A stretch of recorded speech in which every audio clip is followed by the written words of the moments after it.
সতর্কতা, আপনি যদি এদের ভক্ত হন আর সব যোগাযোগ কাহিনী সত্য মানেন, এই ভিডিওটি এড়িয়ে যাওয়াই ভালো হবে। আপনি এখন শুনবেন কঠিন সত্য। হ্যাঁ, হতাশ লাগতে পারে, অথচ তাদের ভাবনা অস্বস্তি দিলে ভিডিওটা আপনাকে শান্ত করতে পারে। আর আপনি যদি ছোট সবুজ কিউটিদের বিশ্বাস না করেন, তবু তাদের নিয়ে তর্কে পড়লে শুধু এটা একবার দেখান। প্রথমত, আপনাকে জানতে হবে যে বুদ্ধিমান ভিনগ্রহের প্রাণের অস্তিত্বের কোনো ঠোস প্রমাণ নেই।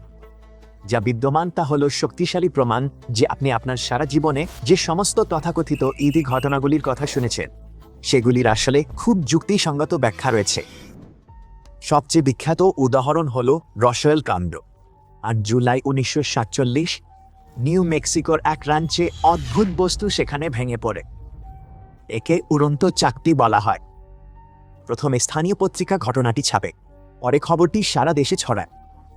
মানুষ সবাই বলে নাকি এটা ভিনগ্রহী ইতি মহাকাশযানের ভেঙে পড়া দুর্ঘটনা। কর্তৃপক্ষ বলল বস্তুটি আবহাওয়ার বেলুন, কিন্তু মানুষ তা মানল না। গুজব দ্রুত হুড়মুড়িয়ে ছড়ালো। অনেকে অজস্র তত্ত্ব সর্বত্র চারদিকে ছড়ালো। বহু বছর পরে হইচই থামলে সত্য প্রকাশ পেল। উড়ন্ত চাকতিটি ছিল অতি গোপন সরকারি প্রকল্পের অংশ। পারমাণবিক পরীক্ষা শনাক্তে তৈরি আকাশে ভাসা একটি উচ্চ উড়ান বেলুন। কিন্তু সত্যিটা প্রকাশ পাওয়ার পরেও অনেক মানুষ তা মেনে নিতে অস্বীকার করেছিল। রসওয়েল ঘটনাটি একটি পুরোদস্তুর সাংস্কৃতিক ঘটনা হয়ে ওঠে, বিশেষ করে ইউএফও উৎসাহীদের মধ্যে। তবুও রসওয়েল সম্পর্কে হাজার হাজার বই, নিবন্ধ এবং তথ্যচিত্রের মধ্যে আপনি একটিও যাচাইকৃত তথ্য খুঁজে পাবেন না যা প্রমাণ করে যে সেখানে কখনো কোনো ইতি মহাকাশযান জড়িত ছিল। সেই বছর আরেক রহস্যময় বস্তু মেলে, জনদৃষ্টি কেড়ে নেয়। কেউ জানে না কোথায় পড়েছিল। অনেকে একে রসওয়েলের সাথে জুড়ল। প্রথম দেখায় ধাতব খণ্ডটা খুব অদ্ভুত, আর ভেতরের গঠন তখনকার জানা কিছুর মতো ছিল না। তাই কেউ ভেবেছিল এটা একটি ভিনগ্রহী যানের অংশ। আরও বিশ্লেষণে জানা গেল বস্তুটি ম্যাগনেসিয়াম জিঙ্ক সংকর, তাতে বিসমাথ, সীসা ও অন্য উপাদানের সামান্য মাত্র চিহ্ন ছিল। শুধু এই উপাদান থাকলেই বস্তুটি পৃথিবীতে তৈরি প্রমাণ হয় না, এগুলো মহাবিশ্ব জুড়েই আছে। তারপর বিজ্ঞানীরা ম্যাগনেসিয়াম এবং বাকি উপাদানগুলির আইসোটোপিক গঠন পরীক্ষা করেন এবং তারা নির্ধারণ করেন যে সংকর ধাতুটি পৃথিবীতে তৈরি হয়েছিল। তবুও নমুনা সম্পর্কে একটি জিনিস ভ্রুকুচকে দিয়েছিল, বিসমাথ। কিছুজন ভাবত ভিনগ্রহীরা প্রপালশন বা উড়ান সিস্টেমে বিসমাথ ব্যবহার করতে পারে, কিন্তু এসব ছিল নিছক অনুমান, মাত্র বলে ধরা। নমুনার বিসমাথে অশুদ্ধি ছিল, যা প্রমাণ করে এটি সাধারণ পৃথিবীর কারখানায় তৈরি, কোনো অজানা প্রযুক্তি নয়। কিন্তু সেই প্রযুক্তির জন্য একটি বিশুদ্ধ বিসমাথ সংকর প্রয়োজন হবে। ইউএফও ভক্তদের দুর্ভাগ্য, বিশ্লেষণে দেখা গেল নমুনার বিসমাথে সীসার অমিশ্রণ আছে, স্পষ্ট প্রমাণ যে এতে কোনো ভিনগ্রহ প্রযুক্তি জড়িত নয়। এটি পৃথিবীতে মানুষের দ্বারা তৈরি হয়েছিল। তবে উপাদানগুলির নির্দিষ্ট মিশ্রণের কারণে এর উৎপাদন প্রক্রিয়াটি অস্বাভাবিক ছিল। বস্তুটিতে সংঘর্ষ এবং তাপের সংস্পর্শে আসার কারণেও ক্ষতি হয়েছিল। সম্ভবত এটি আরেকটি অত্যন্ত গোপনীয় নজরদারি বেলুনের একটি অংশ ছিল। আচ্ছা, আরেকটি ভিনগ্রহের মতো ঘটনা সম্পর্কে কি বলা যায়? এটি বিখ্যাত কিন্তু কম পরিচিত ওয়াও সংকেত। ১৯৭৭ সালে ওহাইওর একটি রেডিও টেলিস্কোপ গভীর মহাকাশ থেকে একটি অদ্ভুত সংকেত শনাক্ত করেছিল। এটি ৭২ সেকেন্ড স্থায়ী হয়েছিল এবং পারিপার্শ্বিক মহাজাগতিক কোলাহল থেকে নাটকীয়ভাবে আলাদা ছিল। আবিষ্কারক জ্যোতির্বিজ্ঞানী জেরি আমান এটা দেখে তৎক্ষণাৎ চমকে প্রিন্টআউটে ওয়াও লিখেছিলেন।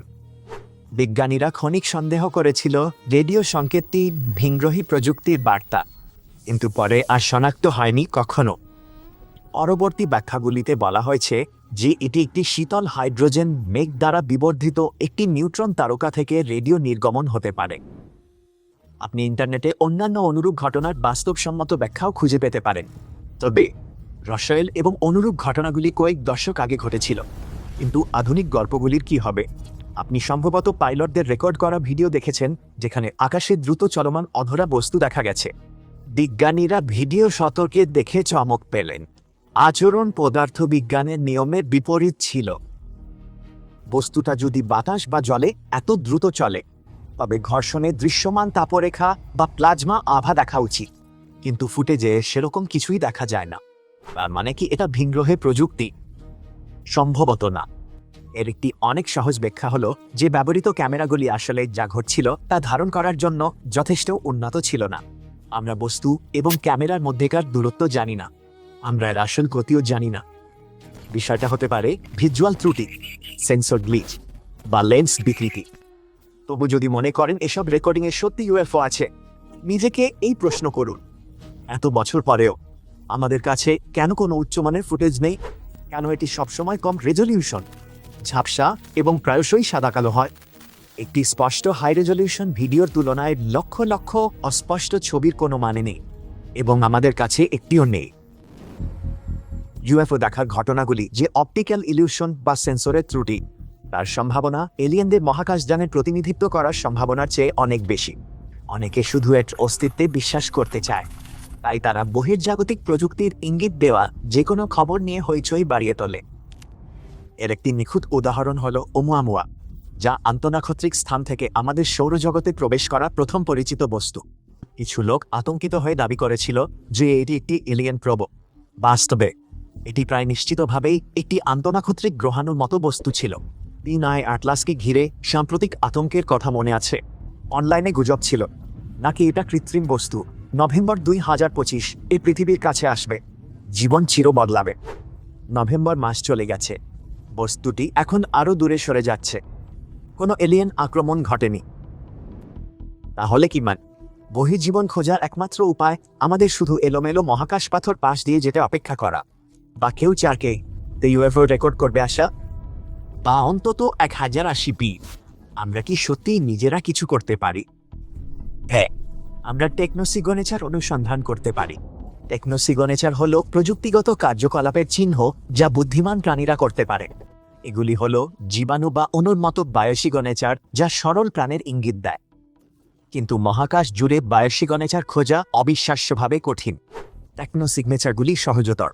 এর মধ্যে রয়েছে রেডিও সংকেত, লেজার রশ্মি, বা কার্বন ডাই অক্সাইড বা মিথেনের মতো বায়ুমণ্ডলীয় দূষক।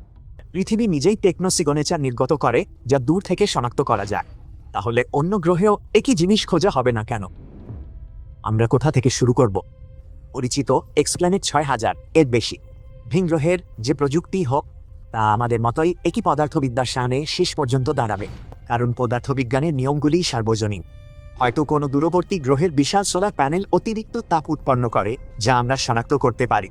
হয়তো কখনো বৃহৎ শিল্প শক্তিশালী টেলিস্কোপে দেখা যায় এমন রাসায়নিক ছাড়ে। আর বিজ্ঞানীরা খোঁজেন এমন টেকনোচিহ্নের একটি তালিকা আছে। তালিকার সঙ্গে মিললে আসল কাজ শুরু। এরপর গবেষকরা নিশ্চিত করেন যে সংকেত প্রযুক্তির, মহাশূন্যের কোনো প্রাকৃতিক প্রক্রিয়া নয়। কয়েক বছর আগে জ্যোতির্বিজ্ঞানীরা 1280 আলোকবর্ষ দূরের ট্যাবির তারা পর্যবেক্ষণ করেন। পরে তারা দেখল এক বিশাল বস্তু আড়াল করায় সেটা অন্ধকার হলো। এই ম্লানতা ভিনগ্রহের মেগাস্ট্রাকচার নিয়ে নানা জল্পনা দ্রুত ছড়ালো। তারা বলল তার কাছে পার্ক করা বিশাল এলিয়েন জাহাজ হতে পারে, কিন্তু আসলে সেটা ছিল উড়ন্ত মহাশূন্যের ধুলো, মাত্র চারদিকে ঘুরছিল। এই কারণেই প্রতিটি টেকনোসিগনেচার সতর্কভাবে যাচাই করা প্রয়োজন। তবে এখনো পর্যন্ত কোনো নিশ্চিত টেকনোসিগনেচার পাওয়া যায়নি। মহাকাশ বিশাল, গ্রহগুলি অনেক দূরে, হয়তো আমরা এখনো একে অপরকে দেখতেই পাচ্ছি না। যদি বুদ্ধিমান প্রাণী থেকেও থাকে, তাদের এবং আমাদের বর্তমান প্রযুক্তির সাহায্যে যোগাযোগ করা হয়তো অসম্ভব। বিখ্যাত ইতালি আমেরিকান পদার্থবিদ এনরিকো ফার্মি তখন মাত্র এক প্রশ্নে বলেছিলেন, সবাই কোথায়? না, সারা মহাবিশ্বে এখনো কেউ আমাদের ডাকেনি কিভাবে সম্ভব? হয়তো সবচেয়ে অস্বস্তিকর উত্তরটাই সবচেয়ে সহজ, হয়তো আমরা সত্যিই একা। অবশ্যই সম্ভব। এলিয়েনরা আমাদের সঙ্গে যোগাযোগ চায় না, কিংবা আন্তঃনাক্ষত্রিক সংযোগের নিজেদের প্রযুক্তি এখনও উন্নয়ন করছে। কিন্তু আসুন বাস্তববাদী হই, এলিয়েনদের অস্তিত্ব নেই সম্ভবত,